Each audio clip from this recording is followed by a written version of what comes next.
15 August 2010 દિવસે કયો વાર હતો? તો સવલી માતાનો જય જયકાર કરશું આપણે. ચલો કરીએ. સવલી માતા. ક્લિયર છે? ચલો. સદી. સદી કઈ છે? 20. તો 20 ને કેટલાય ભાગવાના? 4. તો શેષ કેટલી વધે? 0. એને 5 ગુણો એટલે ટૂંકમાં વધારાના દિવસો આવશે 0. વર્ષ કેટલા થયા? 10. તો વધારાના દિવસો આવશે 10. 10 સુધીમાં લીપ કેટલા આવે? 10 ભાગ્યા 4 એટલે કેટલા આવે? 2. હવે આ તમે મોઢે કરી શકો છો. મહિનાના કોડ તમને યાદ ન હોય, કદાચ મને યાદ નથી, 144, 025, 036, 146 આવા કંઈક કોડ છે. આમાં 8મો મહિનો, પહેલો, બીજો, ત્રીજો, ચોથો, પાંચમો, છઠ્ઠો, સાતમો અને 8મો મહિનો કેટલા આવે? 3. ડન છે. અને છેલ્લે શું છે? તારીખ. કેટલી તારીખ છે? 15. ક્લિયર છે છોકરાઓ? ચલો, તો આ 15 ને 10 25 ને 3 28 ઉડી ગયા. તો વધારાના દિવસો કેટલા આવ્યા બાળકો? 2. 2 દિવસ વધારાના આવ્યા. 0 દિવસ એટલે આપણે શુક્રવાર લઈએ, તો 1 એટલે શનિ અને 2 એટલે રવિ. તો અહીંયા જવાબ આવશે ઓપ્શન ડી, રવિવાર. 15 ઓગસ્ટ 2010 દિવસે કયો વાર હતો? મેં તમને જ્યારે કેલેન્ડરનું રિવિઝન કરાયેલું ત્યારે 100% કીધેલું કે એક સવાલ તો આનો હશે ને હશે. બેઠો સવાલ પૂછ્યો છે, ધ્યાન આપજો. બરાબર? હા. તો આપણે શું કરીએ? જો 15 ઓગસ્ટ સુધીના પહેલા હું વધારાના દિવસો ગણી નાખું છું, મારા રીતે ગણાવું છું. 15 ઓગસ્ટ સુધી આપણે વધારાના દિવસો ગણવાના છે. જાન્યુઆરી મહિનાથી ચાલુ કરીએ. જાન્યુઆરી મહિનામાં 3 દિવસ આવશે. આ 2010 એ તમારું સામાન્ય વર્ષ છે, તો ફેબ્રુઆરી મહિનામાં વધારાના દિવસ આવશે 0. જાન્યુઆરી, ફેબ્રુઆરી. માર્ચ મહિનામાં 3 આવશે. જાન્યુઆરી, ફેબ્રુઆરી, માર્ચ. એપ્રિલ મહિનામાં 2. મે મહિનામાં 3. મે પછી જૂન. જૂન મહિનામાં 2. જુલાઈ મહિનામાં 3. ઓગસ્ટ મહિનામાં, તો ઓગસ્ટ મહિનામાં તમારે 15 ઓગસ્ટ સુધી જવાનું છે.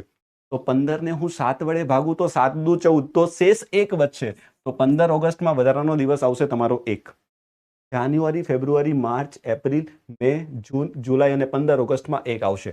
હવે જો બધાનો સરવાળો કરીએ તો 3 ને 3 6 ને 1 7 ઉડી જાય. સરવાળો 7 થાય ઉડાડી દો. 2 ને 2 4 ને 3 7 ઉડી જાય. તો આમાં વધારાના દિવસ આવશે 3.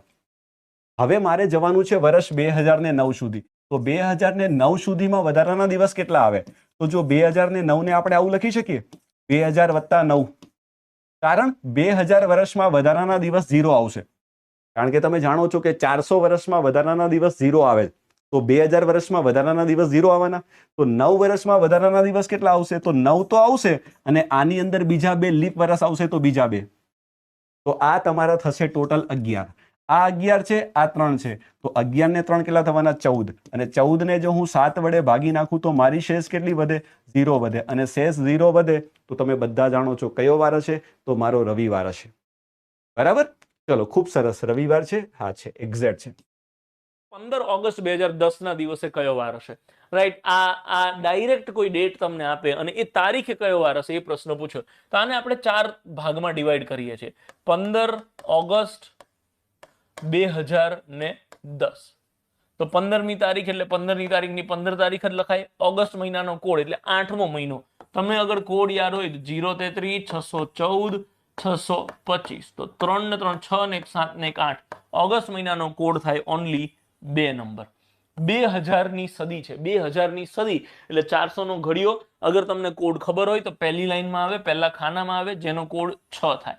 પછી 10 વર્ષના 10 વર્ષ અને 2010 સુધીમાં આ નવી 21મી સદીમાં લીપ વર્ષ કેટલા આયા એ ગોતવા માટે આને 4 થી ભાગો. 4 દુ 8. જે ભાગફળ આવે એ આપણે લખતા હોઈએ છીએ. હવે 7 7 ના જોડકા ઉડાડી દો તો 7 દુ 14 ઉડી જાય, તો 1 વધે. હવે અહીંથી આ 6 ને 1 7 પાછા ફરી ઉડાડી દો. અહીંયા 10 ને 2 12 ને 2 14. 14 ને 7 થી ભાગો તો શેષ અગેન 0 વધશે.